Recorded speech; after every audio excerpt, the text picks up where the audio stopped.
नमस्ते सभी को और Christmas special cartoon horror show के एक नए एपिसोड में आपका स्वागत है। इस एपिसोड में हम 4 वास्तविक डरावनी घटनाओं को एनिमेटेड रूप में दिखाएंगे। लेकिन इससे पहले कि यह शुरू हो, अगर आप नए हैं तो चैनल को सब्सक्राइब करना न भूलें। और अब आराम से बैठ जाइए, अपनी लाइट्स बंद कर दीजिए और यह सुनिश्चित कर लें कि आपके दरवाजे ठीक से बंद हैं। चलिए शुरू करते हैं।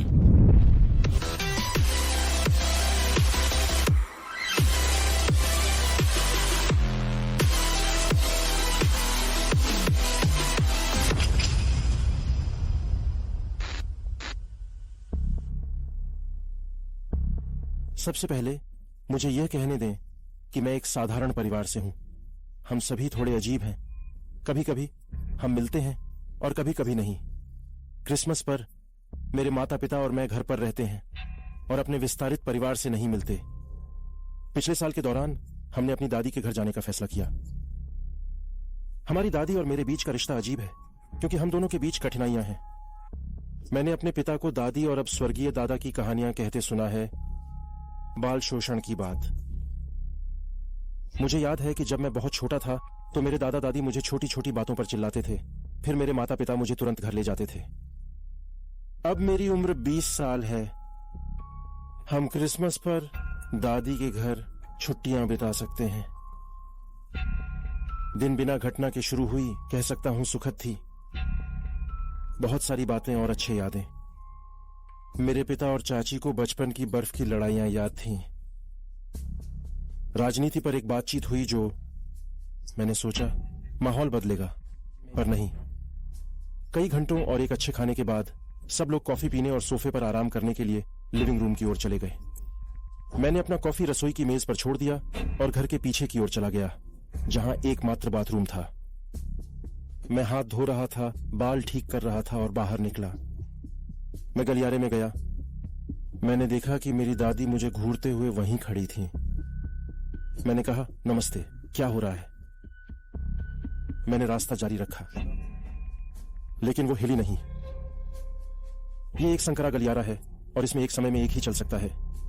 मुझे माफ करना, मैंने कहा, थोड़ी चिढ़कर, लेकिन वह नहीं हिली। आखिरकार उसने कहा, तुम क्या कर रहे हो? वह घबराई और थोड़ी नाराज लग रही थी। मैं बस शौचालय में था, मैंने कहा, स्थिति से चिंतित होने लगा। उसने मुझे धक्का देना शुरू कर दिया और कहा, वह कहां है? इस स्तर पर मैं उलझन में था। मैंने कहा, मुझे नहीं पता वो क्या कह रही, वो कहां है? मैंने उसे धक्का दिया और मैंने रास्ता बनाया। यही हुआ। मैंने उसे जानवर की तरह चिल्लाते सुना और उसने मुझे गलियारे में दौड़ाया। मैं मुड़ा और उसने मुझ पर छलांग लगाई, एक छोटे चाकू के साथ। वह मुझे छुरा मारने की कोशिश कर रही थी। वह लगातार चिल्ला रही थी, वह कहां है, वह कहां है? उस समय वह मुझे साथ ले जाने की कोशिश में गिर गई थी। 1 मिनट में मेरे पिता आखिरकार दौड़ते हुए आए और उसे उठा लिया। मुझे बल का उपयोग करने से डर था क्योंकि मैं उसे चोट नहीं पहुंचाना चाहता था, लेकिन क्योंकि मैं चाकू नहीं लगवाना चाहता था। मैं इतना गुस्से में था कि मैंने सामान उठाया और परिवार से कहा कि जा रहा हूं। दरवाजे की ओर बढ़ते ही वह लिविंग रूम में गई और बोली, ओह, कहां जा रहे हो? तुमने अपना कॉफी भी खत्म नहीं किया। मैं बस जा रहा था और मैंने उसे जवाब भी नहीं दिया। इस औरत, मेरी दादी, ने मुझे छुरा मारने की कोशिश की और मुझे आज तक नहीं पता क्यों। मेरे चचेरे भाई से मुझे कई हफ्तों बाद पता चला कि मेरे पिता और मैं जब उसके घर से चले गए थे तो मेरी दादी घंटों तक रोती रही और बिल्कुल भी सांत्वना नहीं पा सकी। वह नहीं जानती थी कि हम इतने गुस्से में क्यों थे और अचानक क्यों चले गए। मेरी दादी को उस रात कुछ अजीब सा हुआ था जिसका उसे कोई याद नहीं है, लेकिन इतनी सारी अनसुलझी सवालें हैं, जैसे वह किसकी बात कर रही थी। मैंने उसे तब से नहीं देखा। हमारे पिता ने उसे संपर्क कर समझाया कि हम क्यों गए और क्यों नहीं लौटेंगे, लेकिन उसे यकीन नहीं होता कि वह सच बोल रहा है। सबसे बुरी बात यह है कि यह शायद वह क्रिसमस होगा जिसे मैं हमेशा सबसे ज्यादा याद रखूंगा। ये पहली कहानी कैसी लगी? ये सच में परेशान करने वाली और डरावनी है। क्या उसकी दादी पर भूत प्रेत का साया था? अगर मेरे साथ ऐसा हुआ होता तो मैं कभी भी अपनी दादी के साथ क्रिसमस नहीं मनाता। खैर, अगली कहानी बताती है कि कभी कभी दयालुता हमें खतरे में डाल सकती है। ये छोटी सी कहानी है जो मेरे साथ 3-4 साल पहले घटी थी। मैं एक चैरिटी कंपनी के लिए काम करता हूँ जो क्रिसमस के दौरान जरूरतमंद परिवारों या व्यक्तियों को उपहार वितरित करती है। ज्यादातर समय मुझे अपना काम पसंद है, मुझे अच्छी तनख्वाह मिलती है और यह बेहद संतोषजनक है। लेकिन इस क्रिसमस की पूर्व संध्या ने मुझे यह जानने के लिए काफी था कि मैं फिर कभी ऐसा काम नहीं करना चाहता। आमतौर पर मैं जोश के साथ काम या यात्रा करता था, लेकिन क्रिसमस की पूर्व संध्या और आखिरी पड़ाव होने के कारण मैंने कहा कि मैं अकेले जाऊंगा और वह अपनी पत्नी के पास लौट सकता है। शाम के करीब 5 बजे थे, इसीलिए जब मैं प्राप्तकर्ता के घर जा रही थी तो अंधेरा हो रहा था। मैं पहुंची और एक बड़े उपहारों के पैकेट के साथ दरवाजे की ओर बढ़ी। सभी उपहार लिपटे हुए और उनकी मर्जी से बांटने के लिए तैयार थे। एक आदमी पायजामा पैंट और बिना आस्तीन का तंग टॉप पहने दरवाजा खोला। वह मोटा था और अपनी देखभाल नहीं करता था। वह ऐसा लग रहा था जैसे हफ्तों से न दाढ़ी बनाई हो न नहाया हो। मैंने कहा, शुभ संध्या, मैं जैमी हूँ और मैं यहाँ उपहार देने आया हूँ। उसने घूरा, फिर पीले दांत दिखाए। उसने मेरी आंखों में देखा। वाह, तुम सच में सुंदर हो। जो मुझे डराया। मैंने उसे अजीब ढंग से मुस्कुराया और कहा, धन्यवाद। फिर जोड़ा, प्रिय, मेरी पीठ में बहुत दर्द है और मैं इन उपहारों को उठा नहीं सकता। क्या तुम कृपया इन्हें मेरे ड्राइंग रूम में ले जा सकते हो? यह कोई असामान्य अनुरोध नहीं था कि कठिनाई में लोग उपहार उठाने में मदद मांगते हैं, इसलिए मुझे कोई समस्या नहीं दिखी। मैं अंदर गई और उस आदमी ने मेरे पीछे दरवाजा बंद कर दिया। मैं धीरे धीरे उसके घर में चल रही थी, जो अंधेरे में थी। जब मैंने कुछ ही सेकंड में देखा कि इस घर में बच्चों का कोई निशान नहीं था। क्रिसमस की कोई सजावट नहीं, कोई और उत्सव की चीज नहीं। मैंने उसकी तरफ मुड़कर उससे पूछा कि हम कहाँ जा रहे हैं। उस समय मैंने देखा कि वह मेरी ओर झुका हुआ था और मुझे मांस के टुकड़े की तरह देख रहा था। वह लगभग लार टपका रहा था। वह मेरे पास आने लगा और अपने हाथ बढ़ाने लगा, जैसे वह मुझे गले लगाने या चूमने वाला हो। मैं अपनी पूरी जिंदगी में कभी इतना डरी नहीं थी जितना उस पल में, और मेरे पास एक ही रास्ता था कि मैं भाग जाऊं। मैंने अपने पीछे उपहार छोड़ दिए और दरवाजे की तरफ भागी। उसने दरवाजे को ताला और जंजीर से बंद कर दिया था, लेकिन मैंने जल्दी से उन्हें खोल लिया और अपनी गाड़ी की तरफ भागी। एक बार अंदर सुरक्षित पहुंचने के बाद मैंने अपने सुपरवाइजर को फोन किया और उसे स्थिति समझाई। उसके जवाब से मेरी आंखें भर आईं। मैंने निकलने से पहले जीपीएस सेट करते समय 2 अंकों को मिला दिया था। मैं गलत ब्लॉक में था और स्पष्ट रूप से गलत घर में। उस आदमी को उपहार की उम्मीद नहीं थी और उसने मुझे घर लाने के लिए खेला था। मुझे उसकी मंशा का पता नहीं था और सौभाग्य से कुछ और नहीं हुआ। उस घटना को मानसिक रूप से दोबारा सोचते हुए मैंने सोचा कि मैंने ताले कैसे खोल दिए थे इससे पहले कि वे मुझे पकड़ें या दरवाजे की ओर बढ़ें, लेकिन यही क्रिया शायद मेरी जान बचा गई। हम क्रिसमस बच्चों संग मनाते हैं, लेकिन कभी कभी उन्हें खुश करने से कुछ चीजें उनके नजरिए को बदल देती हैं। जो मामला अब हम बताने जा रहे हैं वह पूरी तरह से वास्तविक है, जैसे हमारी सारी कहानियां, लेकिन मैं मानता हूँ इसने मुझे खास तौर पर विचलित कर दिया। इस कहानी की दर्दनाक घटनाएं मुझे कई साल पहले हुई थी। मैं पहली बार अपनी कहानी साझा कर रहा हूँ और मुझे उम्मीद है कि यह मदद करेगी। उस समय मेरी 4 साल की बेटी थी। उसका नाम जेनिफर है और वह मेरी पूरी दुनिया है। उस दिन मेरे पति काम पर थे, तो मैंने सोचा कि मैं क्रिसमस की खरीदारी करने मॉल चली जाऊं। रास्ते में जेनिफर ने एट्रियम में सांता क्लॉज को देखा और वह उछलने लगी, क्योंकि वह शायद सांता क्लॉज को उपहार से जोड़ती है। हमने लाइन में लगने का फैसला किया, भले ही हमें पता था कि इसमें समय लगेगा, और इस तरह वह फोटो ले सकती थी और सांता को बता सकती थी कि वह क्रिसमस के लिए क्या चाहती है। जब आखिरकार उसकी बारी आई सांता क्लॉज की गोद में बैठने की, तो मुझे तुरंत असहज महसूस हुआ। मुझे उसका देखना पसंद नहीं आया। उसकी आंखें बड़ी थीं और लग रहा था उसने कुछ लिया हो। वह थोड़ी देर बैठी रही और उस आदमी से अपनी इच्छाएं बता रही थी, जबकि मैं उसे देख रहा था, चिंता से भरा हुआ। लगभग 8 मिनट बाद उसने उसे अपनी गोद से उतारा और उसे आंख मारते हुए कहा, मेरी क्रिसमस। मुझे खुशी थी कि यह आखिरकार खत्म हो गया। हमने बाकी दिन खरीदारी की। जब मैं एक कपड़ों की दुकान में देख रही थी, मैंने ऊपर देखा और मुझे लगा कि मैंने दुकान के बाहर सांता क्लॉज को बैठे हुए देखा। कोई जोखिम नहीं लेना चाहती थी, इसलिए जेनिफर और मैं दूसरी एंट्री से बाहर निकल गए। थोड़ी और खरीदारी के बाद हमने कुछ खाने का फैसला किया। मैं सतर्क रही और अपनी आंखें खुली रखी, क्योंकि मेरी मातृ सुलभ भावना मुझे बता रही थी कि कुछ ठीक नहीं है। हम अपनी प्लेटें खत्म कर रहे थे और जैसे ही हम उठने वाले थे, सांता क्लॉज हमारी टेबल की ओर बढ़ रहा था। जेनिफर के पास आकर उसने एक खुशहाल क्रिसमस बाबा की आवाज में कहा, हे जेनिफर, याद रखना कि एक अच्छी लड़की बनना, ताकि सांता क्लॉज तुम्हें ढेर सारे उपहार ला सके। वह बहुत खुश थी और उसके आसपास के सभी लोग भी। आप कह सकते हैं कि आप इस स्थिति में क्या करेंगे, लेकिन मैं वहीं खड़ी रह गई। मैं सोच रही थी कि अचानक बेटी को सांता से दूर खींचना दुखद होगा, तो बस उसका हाथ पकड़ा और कहा कि अब चलने का समय है। उसने सांता को अलविदा कहा और हम चले गए। इस रात घर पर मैंने पति को सब बताया। वह गुस्से में था, लेकिन उसने मेरी प्रतिक्रिया से सहमति जताई। अगले दिन मैं सुबह 8 बजे जागी और मेरा पति काम पर जा चुका था। मैंने बाहर देखा और एक अजीब नीली कार देखी जो पहले कभी नहीं देखी थी। मुझे इससे कोई परेशानी नहीं हुई क्योंकि यह कोई भी हो सकता था, लेकिन फिर भी अजीब था। सुबह 11 बजे मैंने देखा और गाड़ी वहीं थी। मैंने पत्र पेटी तक जाने और गाड़ी की जांच करने का फैसला किया।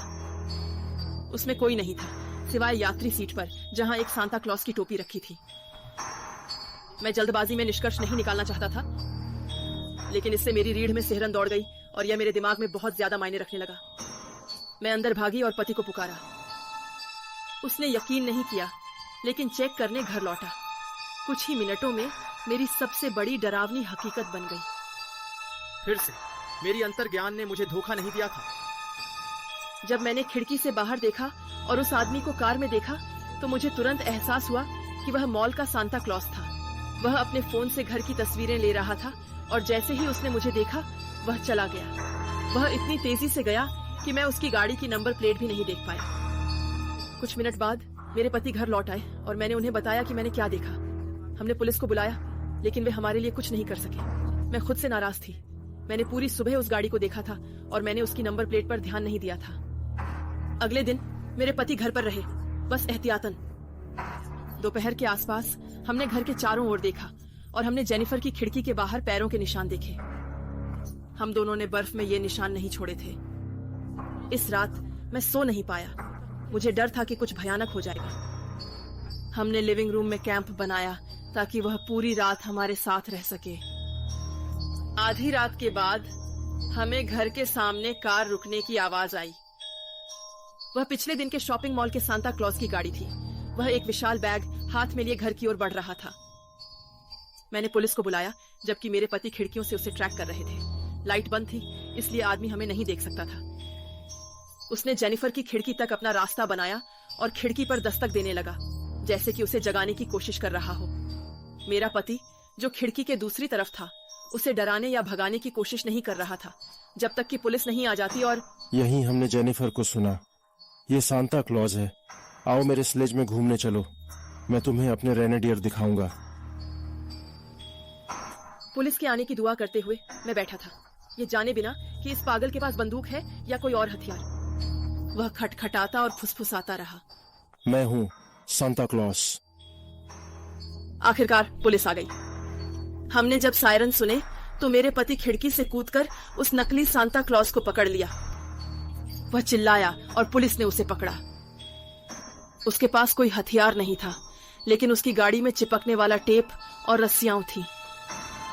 अब भी उस भयानक स्थिति को याद कर बुरे सपने आते हैं।